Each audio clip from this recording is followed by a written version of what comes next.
All right, I think we're live. Good evening, happy Halloween, everyone. Welcome to the PMF 2020 Publishing Roundtable. I'm David Vichnar. I'm managing editor of Equus Press, and I'll be the moderator of this debate, which aims to discuss the state of the arts in independent publishing in the wonderfully horrendous year of 2020.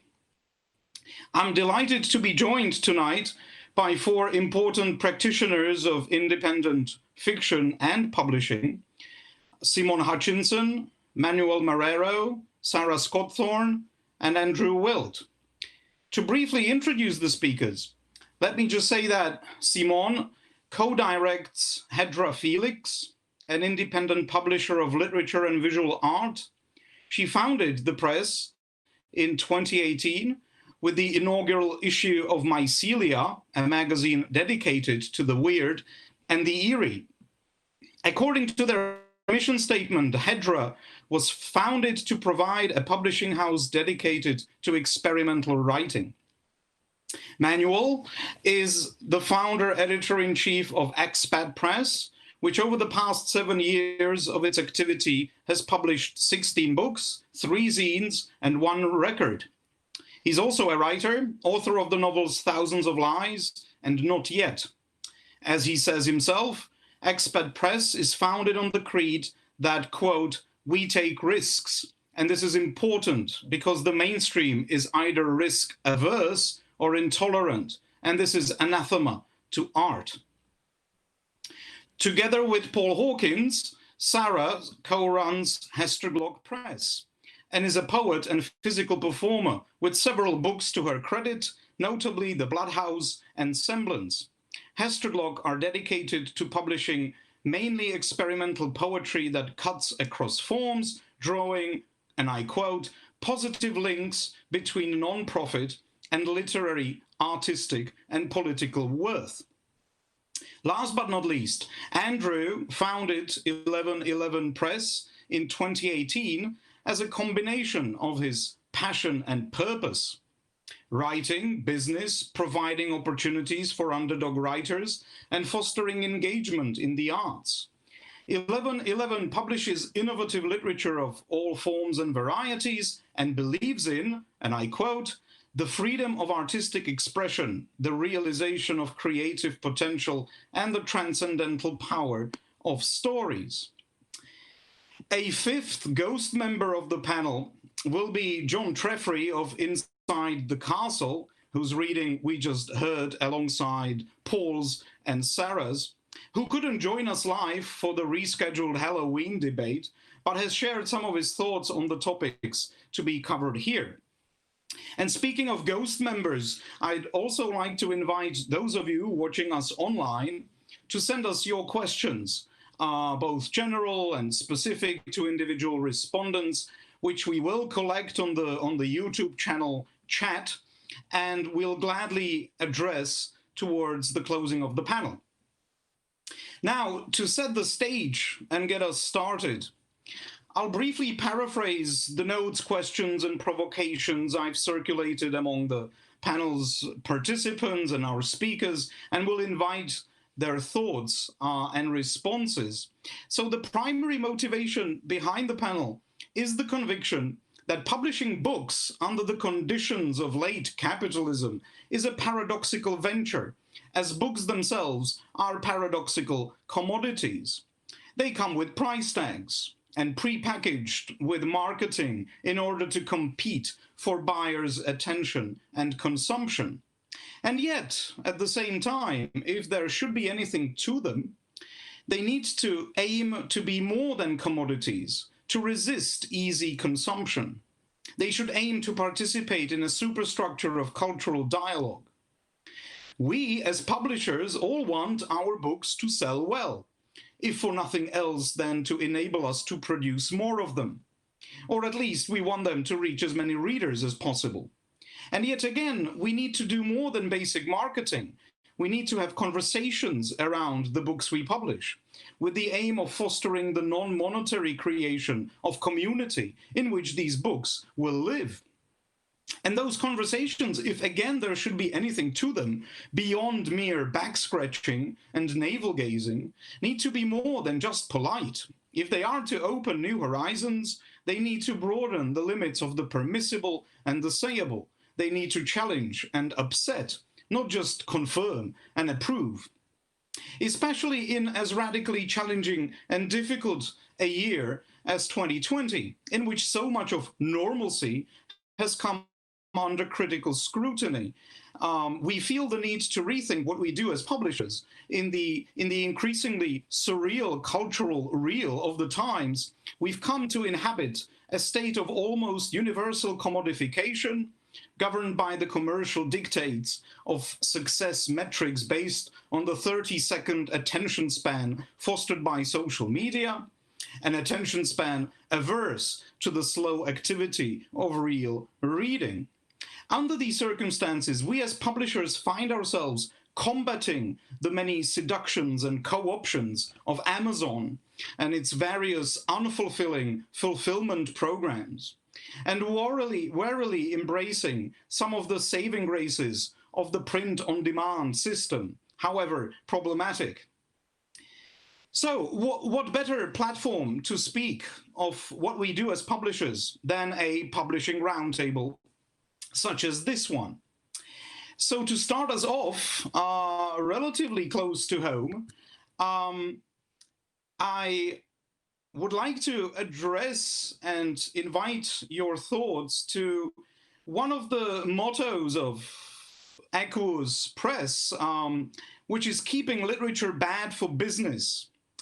And here I wondered about your publishing venture's take on the resistance to the commercial imperatives of mass print.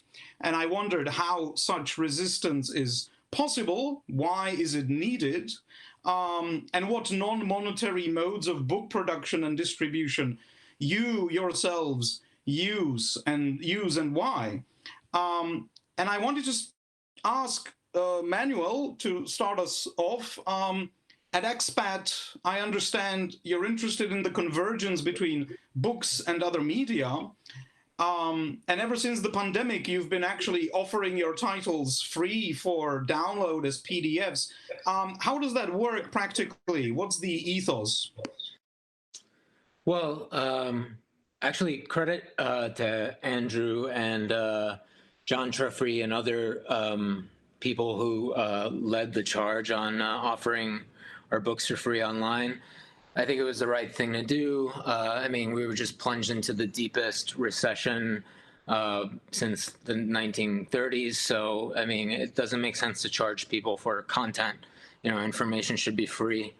As far as the overlap between the mediums, I just think that literature has a lot to learn from other mediums like film, online, like you said, the kinds of things that cater to short attention spans. In terms of the sensory, in terms of books that invite non-traditional engagement, like, say, perusal or like non-linear engagement, in terms of books that are like objects, special objects, sacred objects that people want to have in their home. I mean, my friend James Newlick said it best, and I don't know, it's not an original idea, but books are a perfect technology. I mean, this at the time he said it, he mentioned that they still outnumber Kindles on public transit. I don't know if it's still the case, because I was on public transit the other day, and I saw mostly cell phones. But I do think books are a perfect technology. I don't think they're going away. And we need to, a lot of small presses that I see are sort of like reckoning with how to inspire the kind of fervor that other mediums inspire by learning from just other media and how they release things, music, movies, and whatnot. Also social media, because like you said, people have short attention spans. And then, of course, like we need to preserve the fact that like literature generally is longer form. It's not short form like Twitter or something like that. And we need to cultivate bigger attention spans in that regard, obviously. So I don't know. It's kind of a nebulous issue. I invite further discussion. Cheers, Manuel. Definitely more discussion will be had on that subject. Sarer, I from what I recall of the prehistory of Hesterglock, Hesterglock underwent a major change by transitioning from handmade zines to a print-on-demand model. How did that work out? How is it working out? Well, we did start making pamphlets and zines, I would say, in the honeymoon phase of the press. There's the Bloodhouse in the original, and it's got like tissue in paper and photo on the front glued on, and they're all different colours. And we handmade them all. And I learned to make books at art college, and Paul was like, "No, that will never work," but it did. We got a laser printer. We made hundreds and hundreds of them, and we sold so many. This was a massive seller. This is Margaret Thatcher's Museum by Anthony Owen, and this is a feminist one, Boston Revolution, all women in there. It was quite nice. Cows with heels on. Fantastic. And we made these. We made them. It's just amazing. And they sell so well, and people love them because they are like tactile and everything like that. And I think, Paul's dad worked in newspapers, so he taught him how to typeset, and then we built our confidence up and went on to print on demand. But because we tried to make it all really low cost, we did most of it ourselves. But then if Paul was working for free, then I ended up paying for a lot more, and debt came. So we're paying off debt, and we're having to figure out a more practical, what's the word, sustainable way, because we're not capitalists, and we're not. But I have 3 children; they only choose. Paul needs to buy shoes. He can't afford to buy shoes. What do we do? This is the reality. We're people with bodies that need to be kept warm and have cloth put on them and stuff like that. So, but then one of the things that we kind of Paul did, but I really supported him on this, was the Protex. And they were completely non-profit making, and they took a lot of work, and there's a lot of them, but they didn't sell many. And Paul often was like, well, why am I doing this then? But they're a massive, amazing archive of experimental art and writing. And I'm really proud of all of them, to be honest. And then it brings up the point of how do you value something? Because that is an amazing archive of creativity that is a record of art from around the world, art and experimental art, and it's priceless, But then in the real world, we're sort of struggling a bit to make sense of the value of all of that. So I would say, that's where we are, valuing pricelessness but needing to buy shoes. That's. Yeah, I don't know if anyone else can say. Right. Good point. Sorry, I cut off there for a moment. I hope that wasn't too disruptive. Yeah, we will talk about value creation and evaluation of what we as publishers do in due course. Thank you for that, Sarer. Simone, you set up Hedera Felix, combining a standard publishing business model with a non-profit one, right? I was wondering how that worked. Yeah, so the idea was that, or is that, Mycelia is a magazine for experimental or weird literature. It's quite niche. It's kind of a bit intellectual, maybe a bit intimidating to like most potential readers out there. But one of the questions that I was thinking about was, well, it's not maybe going to be a massive like commercial success, and even if it is, I'm not really doing this for a profit. And I thought that One of the reasons why I kind of set it up was because in Glasgow, there isn't really much of a, well, there hasn't been a kind of consistent literary scene, but there's been a lot of art, there's been a lot of music, and I've been involved in those sort of scenes for a long time living here. And I was thinking, well, Glasgow could really do with something that's about the subculture of literature. And exposes Glasgow residents to that, and maybe could use the profits to provide free training to people on low incomes around Scotland. But obviously being in Glasgow, it would be Glasgow first as a kind of priority for that. And so the idea is that you kind of create an ecosystem of sorts. So the money is kind of circulating around, going back to the people who, through simple material reasons, don't have access to publishing or reading or, yes. Thank you, Simone. We'll come back to the Glaswegian aspect of your activities in a little bit, short while. Finally, Andrew, you've set up 1111 on the back of the commercial success of your career development book. How did that allow the press to evolve? Sure. Yeah, I think it's interesting. So coming off of just recently working with a publisher, I had a lot of those experiences working with the traditional setup, and there was a point within the publishing process. It was about when the manuscript was ready and it was about to go to print. That I thought that I could basically use all the same publishing practices that they're doing, but take out the monetary risk. And so, for example, one thing that I wanted to do was I talked to my publisher and I asked them if we could have a PDF of the book available for people who wanted to download it. Kind of a pay what you can kind of option, because I don't think that money should be a barrier to writing. There were times in my life where I couldn't afford a book, but I wanted to read it. And so I wanted to give those people the same access to the writing. And so basically, coming off of that experience of working with a publisher, I decided to found 1111 and incorporate all of those things that I wish that my publisher could do. 1111 is in a different field than career development or business or education books, where they have they need to make certain sales goals and whatnot.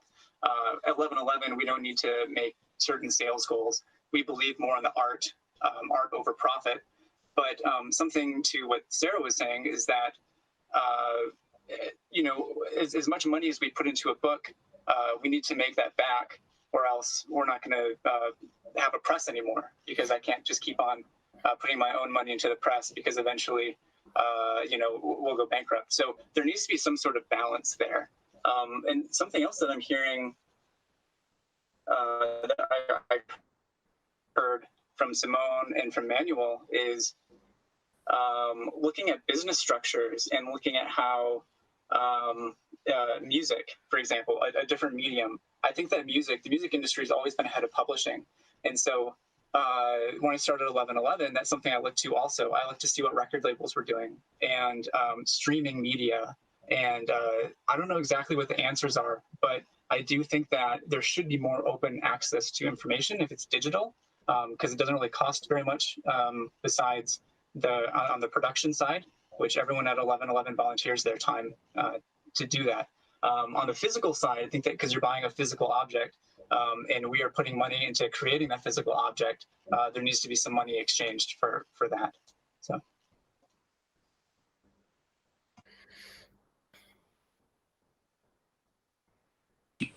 Sorry, the kind of sampler CD record idea was the idea behind collected voices in the expanded field, right? Where you would publish these 44 odd chapters by individual writers, right? Just as these independent labels would publish these individual tracks by by bands who couldn't afford industry backing and stuff.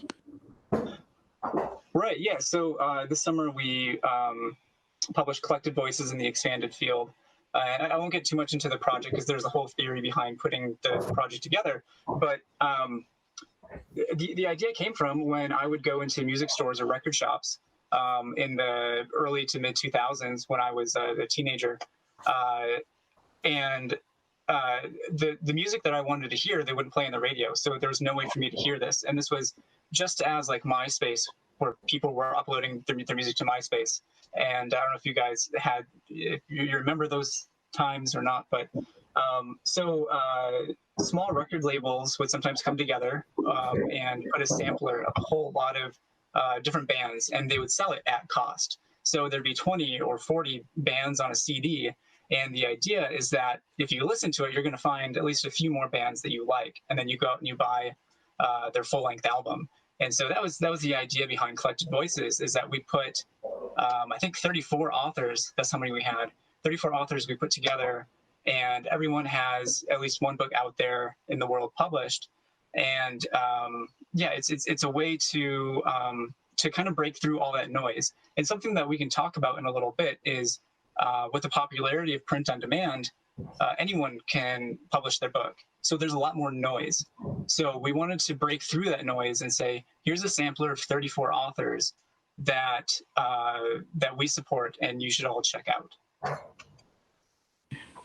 Thanks, Andrew. Yeah, we're gonna talk all things digital and print on demand and the book in the age of digital reproduction in a jiffy. I wanted to mention a second, and I promise last, word from the sponsor, as it were, because Equus is a Prague-based publisher in English, and I wanted to invite. I wanted to take a retro approach of sorts and talk about small presses and the tradition of creating a local community and having this limited reach before there was the internet, print on demand, having this limited reach, forming these tightly knit circles. So I wanted to invite your thoughts on these kinds of concerns and tensions between region and nation, and your publishing ventures policies vis-a-vis locality and regionalism, as opposed to interculturalism, cosmopolitanism. I want to go back to what Simone was saying about her Glaswegian project, Hedera Felix. How does the Glaswegian dimension pan out on the global scale for you?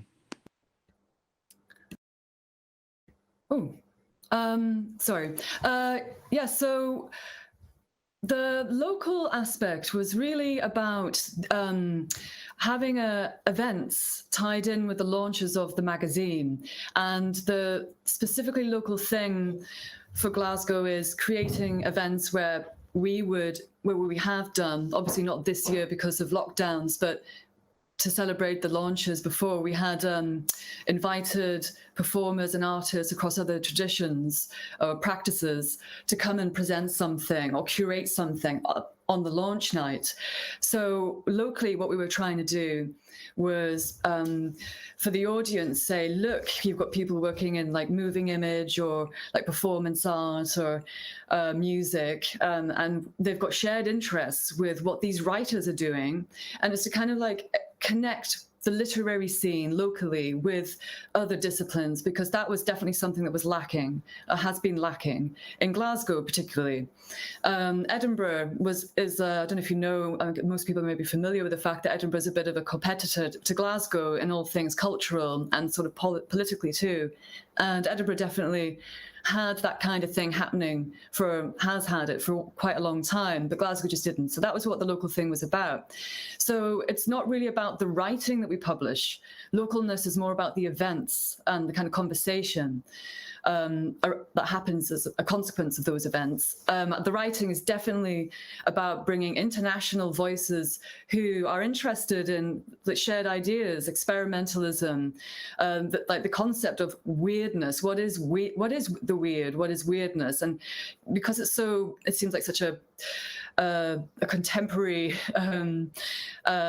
facet of our culture. You know, we live in very weird times, and we have been for some years. I mean, maybe you could say that's been the case forever, but it does feel like talking about or thinking it through what is weird and what is eerie are really relevant right now. And so we wanted to create an international culture in the magazine, but also prioritize, one or two spaces to Glasgow writers, and hopefully other Scottish writers too, to connect them with the international audience and show those writers, look, you've got something in common with these people living on the other side of the world, and this is interesting.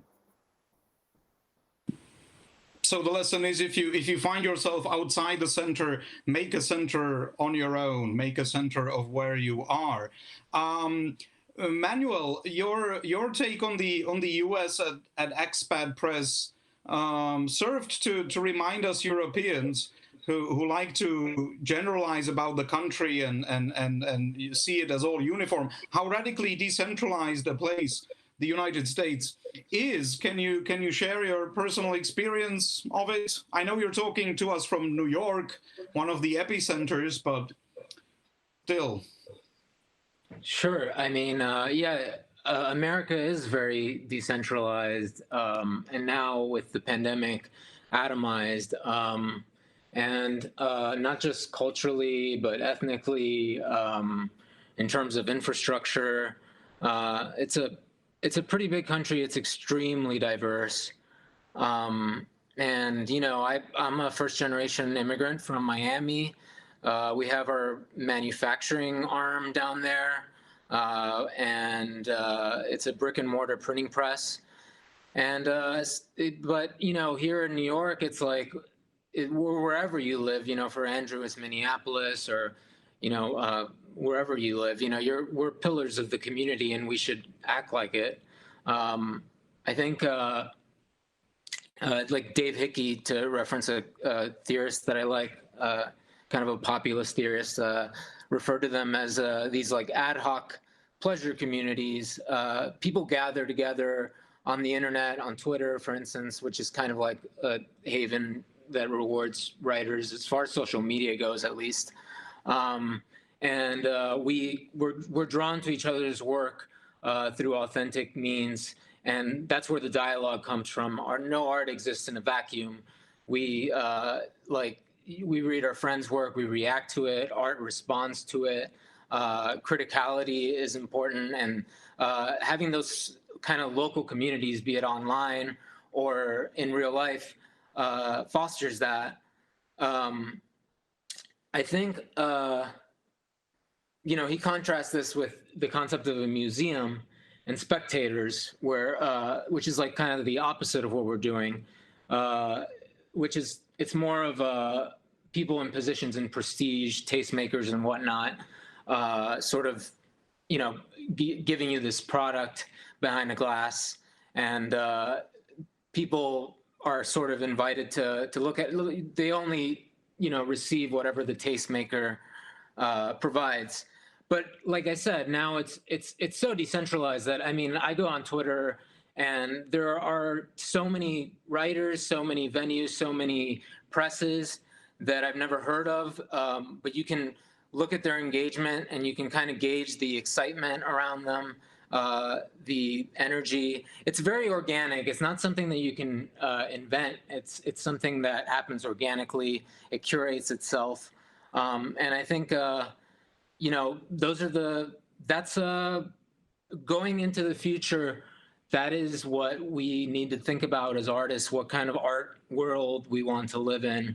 Do we want to be sort of beholden to this like centralized, prestigious institutions, be they academia or, corporate culture, or do we want to be in touch with the grassroots and do things like I know Andrew and I have done, which is like publish books that I don't think would have gotten published otherwise if we weren't willing to take risks on them.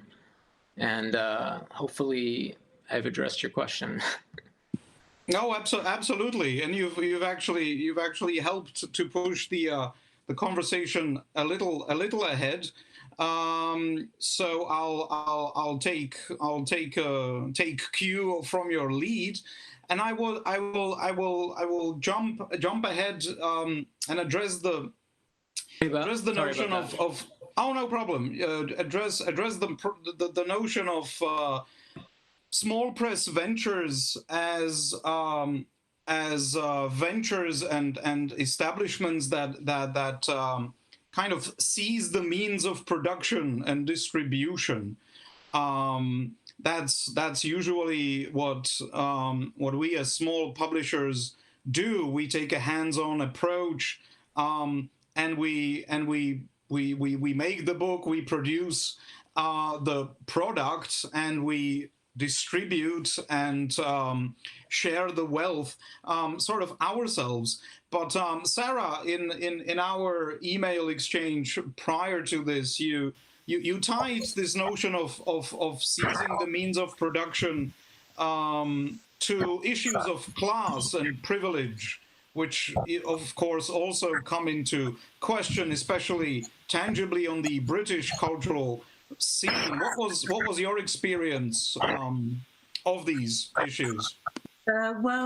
Certainly in the most high status poetry readings, then they were funded by universities and professors, and the experimental writers were very much they were funded, and they'd probably been to the best schools, been to the best universities, and I applaud them, and I'm really good friends with them. There's nothing wrong with that, except they were then getting the funding, and when we had events, they would pay their friends from the best schools, give them that they get all the free travel, their expenses paid, and any of the writers who were, didn't have that kind of like connection, that old boy network almost, then they couldn't access so easily the support and the development. So one of the things that we really wanted to do in Hesterglock Press right at the beginning was to try and offer and develop writers from all different fields of life. I mean, and me and Paul have done a lot of community work in Bristol. I've done workshops for women with mixed mental health problems and no mental health problems all in together, and we made 3 anthologies. Paul ran workshops for men who couldn't read and write, and they were single dads from the roughest area in Bristol, and they wrote an anthology, and he dictated their thoughts, and it's like putting giving people a chance to put what goes on in your head, what is your life like, putting that into writing, making that accessible. There's something really sort of empowering where, like all people have access to be able to put their ideas out in a inspiring way and to be creative. So it's not just the elite and the rich who have the opportunities to do that. I mean, me and Paul have both had to travel a long road to be able to do what we're doing. We value it hugely.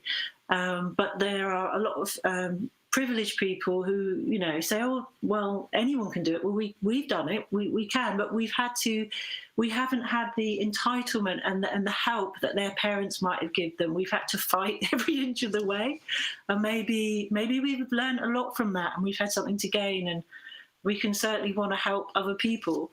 But also in the press, we do want to include academics and middle-class poets and really successful poets. We want to try and get everyone in our press mixing in together so that kind of breaks down barriers between classes and groups of people, and they get sharing ideas, and so I get very excited about that. And we have done that. I mean, we've got some big famous poets that have that are in our press, and some men from Hartcliffe who can't read and write.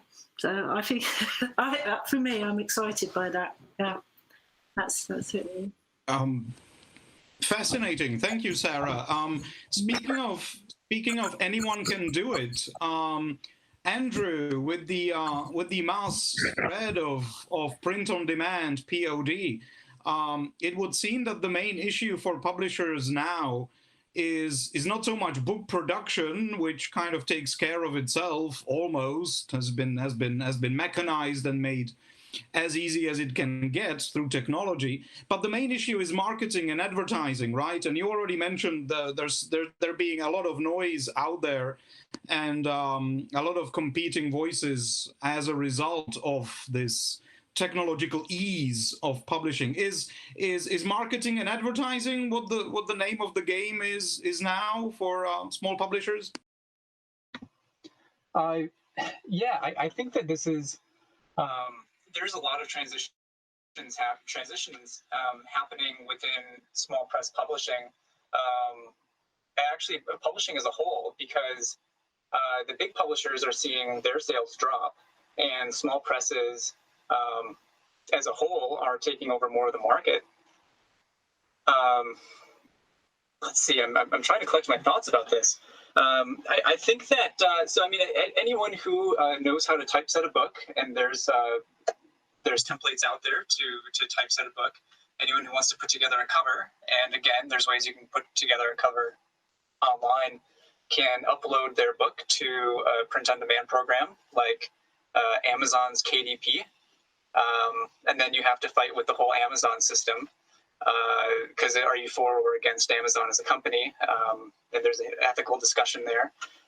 There's Ingram Spark, which does work with Amazon, but it works with a variety of Ingram as the distributor works with a variety of bookshops and can put the book anywhere online. I feel like I'm circling around the question because there's so much to say about it, because I feel like a publisher used to open doors for you, but whereas I see now there's these small presses that are who are putting books out there, and they just they're not getting a lot of sales, or they're not getting the books out there like a press used to. And so I think that the key for publishers nowadays is to make connections with their fan base and to somehow amplify. I think that in my notes that I was sending back and forth, I said that the publisher is kind of like a stage, and publishing, their arm of publishing is like a microphone, and getting that message transmitted out to the world. But I do think it's quite complicated because, like I said, anyone who wants to have a book in print can have a book in print, and that just adds to the noise. And I don't think that that's a bad thing. And I don't know, maybe I should just stop it here because I'm so mixed about it. No, that's brilliant and useful, and it actually dovetails into what I was going to talk about next. That is to say, the possibilities of small press culture of engaging and intervening into the socio-political, opening up doors. Which ones of these options have you engaged into, and to what effect? I mean, to start in the United States, currently on the brink of major changes or more of the same. I mean, history would seem to suggest that the hopeful lesson that art-based cultural movements in the US, they thrive during time of opposition or oppression. Has that been your experience at 1111, Andrew? Sure. I think that there's something, let's see. So to backtrack a little bit, I think that there have been major cultural movements that was spurred on by art, looking at the history of punk and how that came out of from like 1969, Vietnam War, going through Nixon to Reagan, and then getting to the grunge movement. And anytime there's been a lot of suppression, opposition, when the United States has especially felt like it's a pressure cooker. That's where good art seems to be made. And I think that right now, with President Trump and everything that's going on in the United States, I think that we're on the brink of another type of movement. And talking to some of the other small presses, like Apocalypse Party, that's run by Ben DeVos, and I'm trying to think of some other presses. There's quite a few that in the recent years have come up and have been trying to amplify these unique and diverse voices. So I hope that answers your question a little bit. No, it definitely does. And I was wondering what Manuel had to say about Expat Press, positioned as an altruistic enterprise with diverse socio-political engagement. What various forms has that taken? Which ones is it taking now? Well, yeah, I don't know. We need to think about, honestly, about like who's disenfranchised. We've worked with writers from MFA backgrounds who ended up not pursuing a course in academia, writers from all backgrounds from all over the world. You know, we've given back when we could. When the protests were going on, we've matched both donations and sales and donated to mutual and bail funds. We did a fundraiser once with a mental health organization, advocacy group, that does like science research, and raised a bit of money there. But like, as far as socio-political engagement, we need to go further. What we need to do is just be the alternative to what's offered to, say, the privileged, or the more like conventional thinking out there. We need to be the avant-garde, the situationist international. We need to sort of we need to be a sort of ink blot that people recognize from all backgrounds, see themselves in, and feel drawn to. And spontaneity is important. I think when you're engaging the socio-political climate, so much changes so fast. The information is at a sort of critical mass now, and we're just like always like doom scrolling and everything like that. So we need to be spontaneous. So what I do is I invite people to submit to our platform.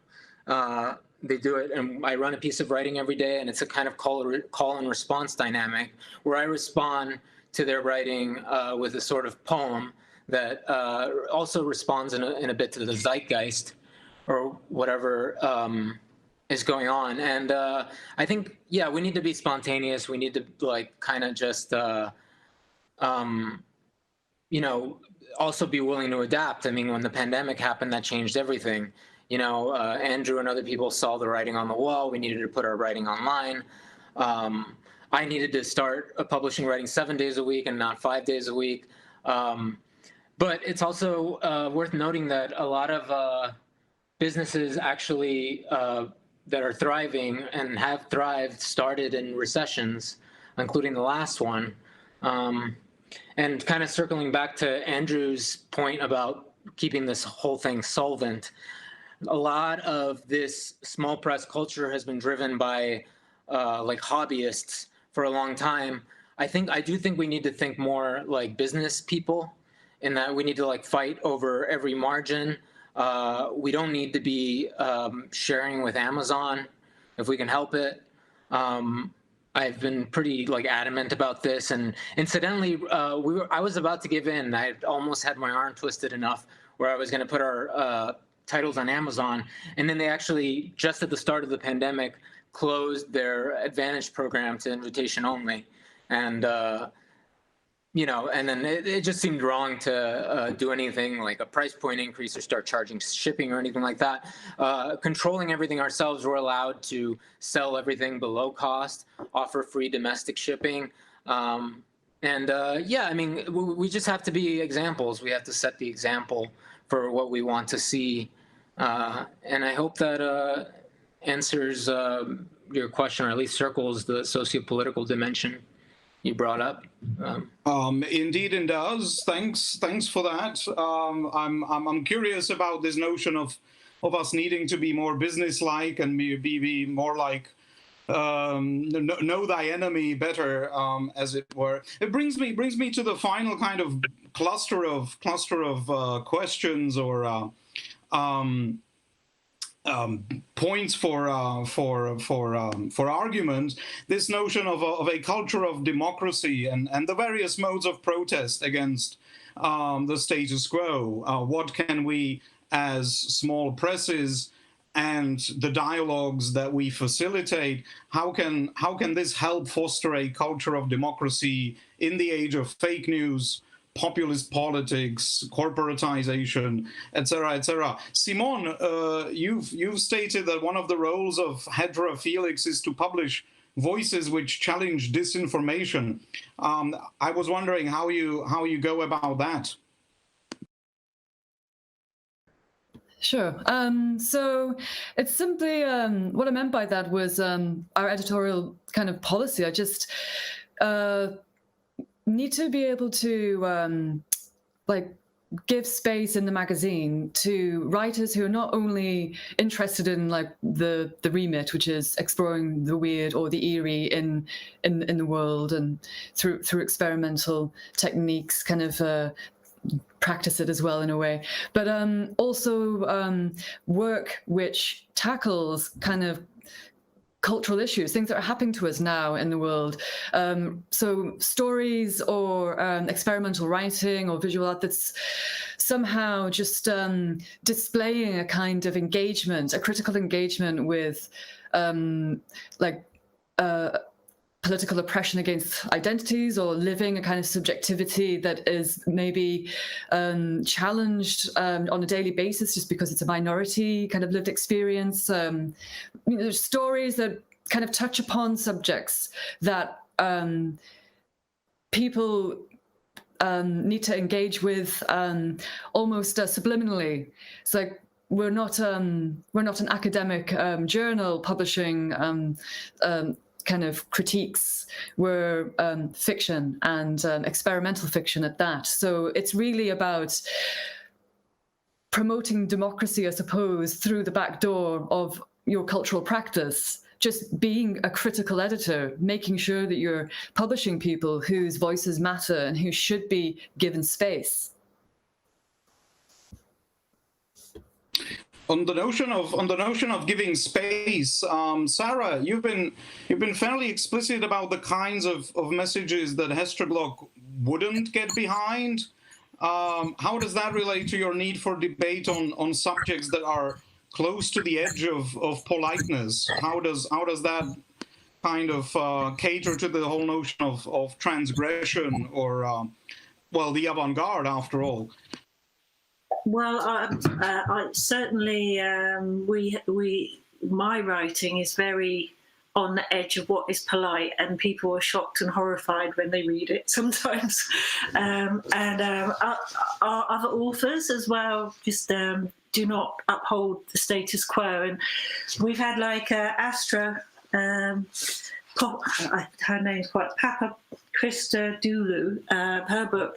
Well, it's a futurist manifesto about the environment, and her previous press threw it out because it was a futurist. And I mean, to be honest, it's a fantastic book about the environment and about tackling head-on issues. Yeah, and it just that seems like a ridiculous reason, there seems to be real pettiness about things, but on the other hand, you do have to be really stringent. I mean, we had one author that sent a book cover in, and Paul thought it was a ghoulish child, and I'm like, no, that's a painting of a naked boy. He's about 11, and so we threw it out, and that was one of Egon Schiele's paintings, and I don't know, it's like each case is individual, but the ethics are very important. And we want to challenge people. We want people to go into their shadow selves, and because if people talk only about what is polite, and what's acceptable and what they're comfortable with, nothing's going to, it's not interesting for a start. Nothing's going to change, and I do believe that how you think and what you're breaking through boundaries and not just staying inside what is safe and comfortable is really important for our press, basically. And we're very sort of forward thinking, and not just being in the present time, but thinking about the future. Not like a lot of writing is about the past and what's happened in the past, but we're quite do like to challenge everything: the future, the past, the present, anything we can get our hands on, really.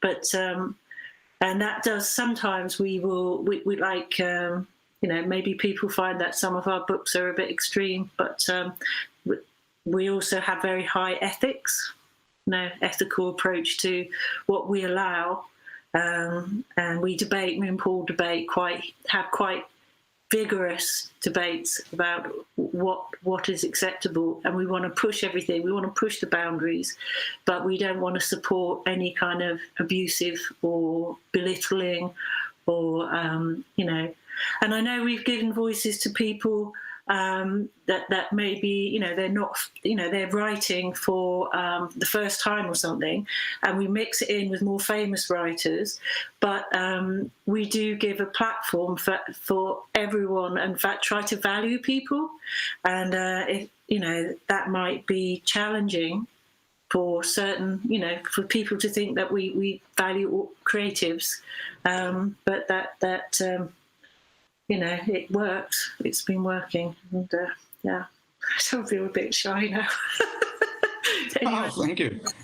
Thank you, Sarah. I mean, we do live in an age where an Egon Schiele painting can cause us to feel the same kind of alarm and shock and impropriety that it probably caused in its contemporaries. On this note of platforming, non-platforming, Andrew, if you say the publisher is a platform and distribution is a microphone for the author, I was wondering, was there anything you would no platform and not transmit? And on a related note, if you say you're not a fan of cancel culture, which I guess is the Scylla to the Charybdis of hate speech and hate mongering, etc., is the opposite of that. Where do you stand on that, and how does 1111 deal with these questions?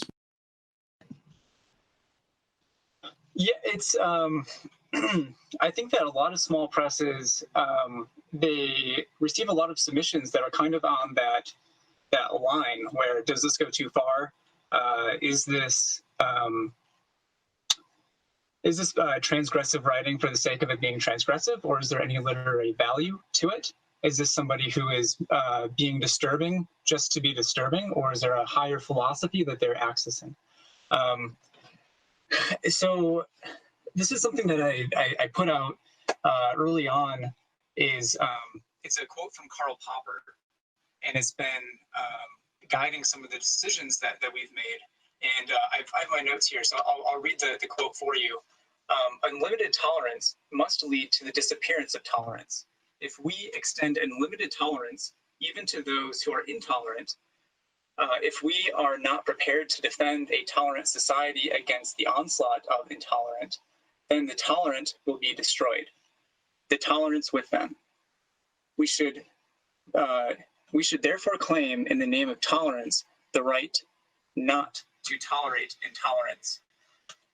And so we don't tolerate anything like white supremacy or anything of that nature. And that's something that's been something that we've spoken up about since the beginning.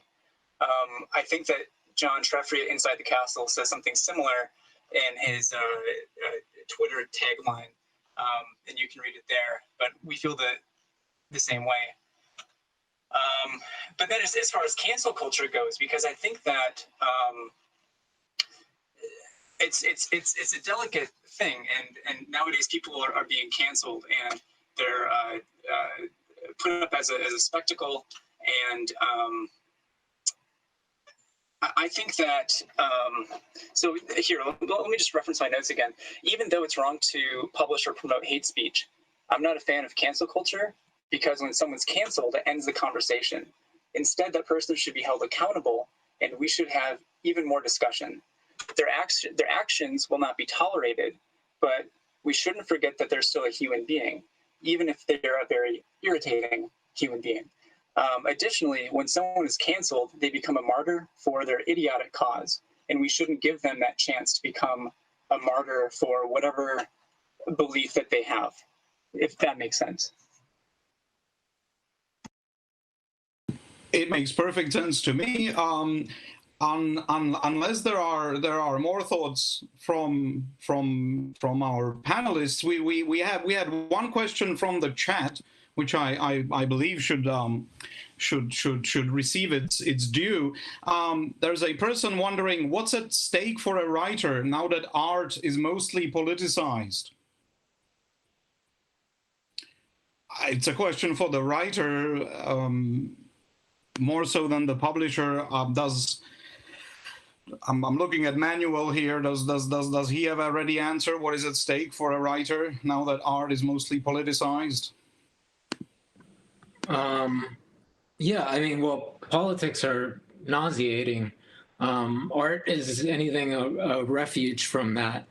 I think that what's at stake for the writer in a decentralized culture where you have these monopolies of attention, of our attention spans or whatnot, what's at stake is mostly just the elemental, the individual. Writing has thrived in the darkest corners of history. It needs to continue to. I really do believe literature, more so than any other medium, is just, it's so elemental because it's writing. It's not, it's not collaborative, but it also, again, it doesn't exist in a vacuum.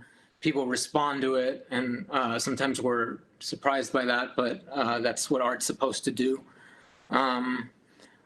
Like, I don't think that we need to pander. I think artists need to continue to be uncompromising in asking questions, in being dissidents, being disobedient, being simply inquisitive and challenging of,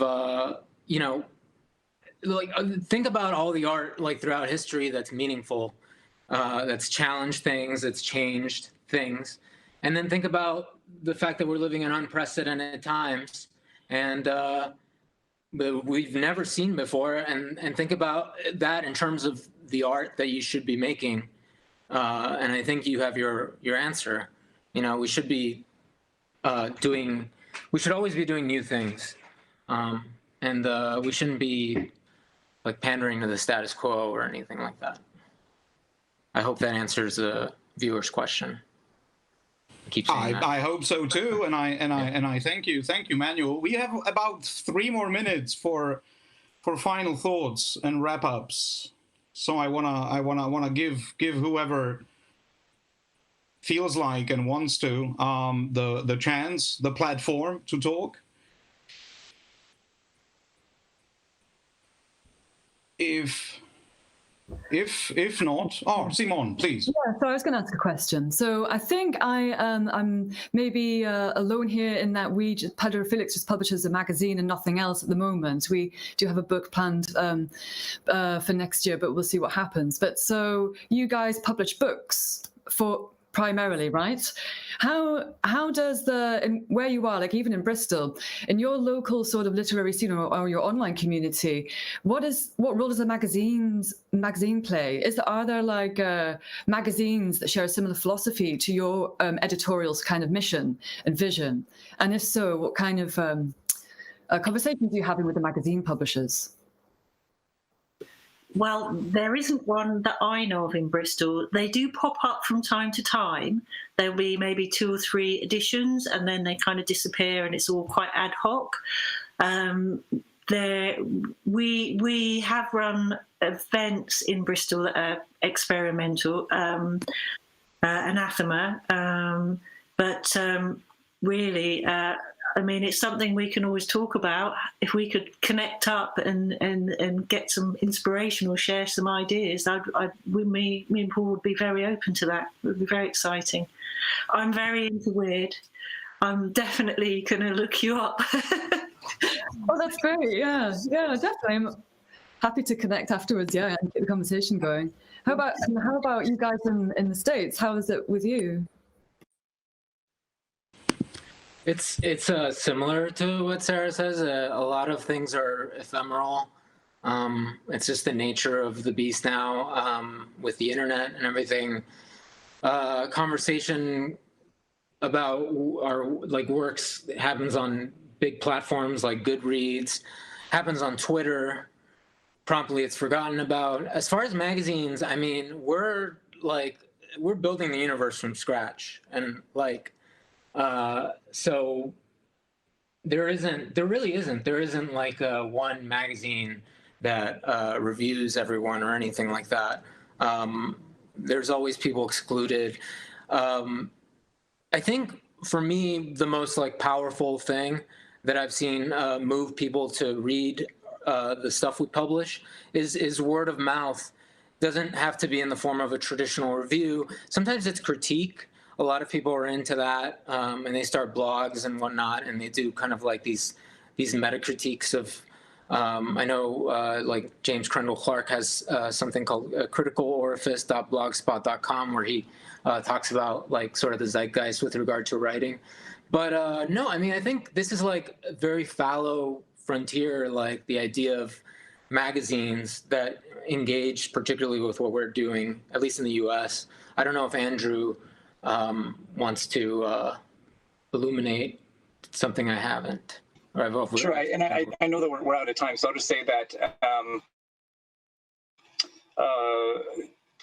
there have been a lot of online magazines that have come and gone, and I think that I would encourage those who have online magazines or zines to stick with it as long as you can, because it seems like there's ones that will come out for a couple issues and then they'll fall away.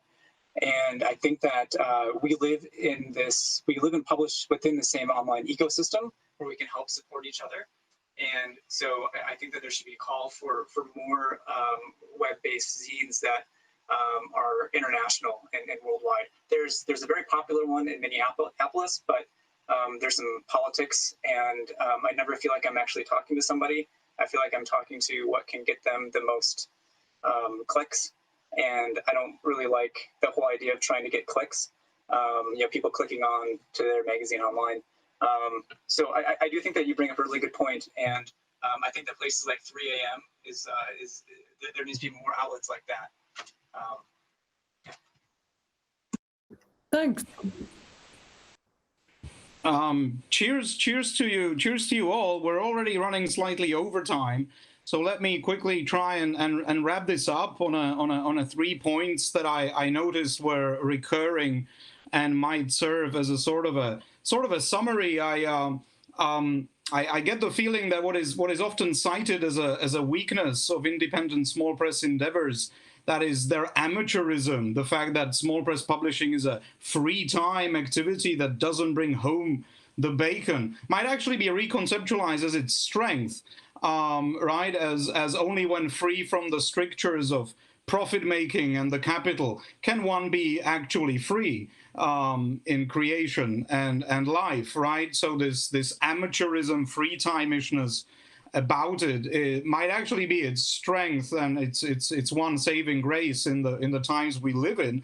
Another refrain running through most of your responses, I thought, was a stress on collectivity, how publishing involves a collaboration, a synergy of forces, how there's this supra-subjective collective identity happening whenever people are involved in a press. Of course, an interesting subject for perhaps the next discussion would be what happens in the age of print on demand to this supra-individual collective subjectivity. Does it thrive? Does it wither? Is it replaced by something else?